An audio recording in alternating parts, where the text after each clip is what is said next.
Rebonjour à toutes et tous, ici FP pour Best Kicker. Pour terminer, la revue de main qui clôture la série de vidéos sur l'introduction au SNG Full Ring. Je vais t'arrêter ici en cafouillant un peu sur la main, ce qui me fait revenir dessus.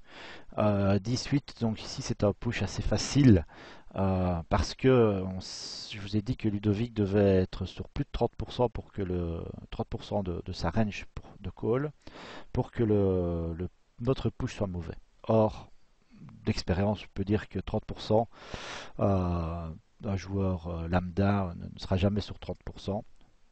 Alors, qui ne sont pas les joueurs lambda? Ce sont les joueurs réguliers qui savent que vous poussez large et les fiches complets qui vont gambler avec des mains poubelles. Donc ici, ça va push. Ça n'axise pas. Dame 8, non. Roi 8 sur un move avant, non. 2 8, non. J7, un move avant, non. 2 9. De nouveau, on ne peut pas jouer.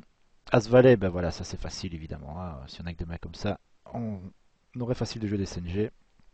7 blades ennemi, 8 blades, As J Soitit, en 3 endet, on met tout son tapis sur la table. J7, on prend un walk. K9, de nouveau, on est calé, on ne sait pas jouer. Ici, j'aime pas du tout. Q9, c'est vraiment trop marginal à être joué si on est payé. On n'a pas vraiment beaucoup d'équité si on est payé. On ne sait pas la fold equity qu'on a, puisqu'on joue contre deux joueurs. Donc ici, je préfère encore attendre un petit peu et de pas le relancer avec des mains comme ça, Dame 9. On se retrouve dans une situation comme on a expliqué dans la première partie. Limp avant nous. Donc ici, le move optimal, le move le plus facile, c'est de revenir à tapis quand vous êtes en blade contre blade avec la petite blade complète.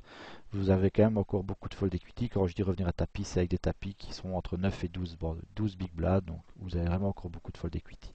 Et vous voyez que c'est un move qui va être très profitable parce que vous avez 475 jetons au milieu, ce qui représente quasi un quart de votre stack. Et donc c'est vraiment des moves qui sont très faciles à faire parce que Daniel ne monte pas beaucoup de force. On l'a vu qu'il relançait avant, donc ici c'est certainement avec des mains plus que moyennes et on va souvent le faire folder.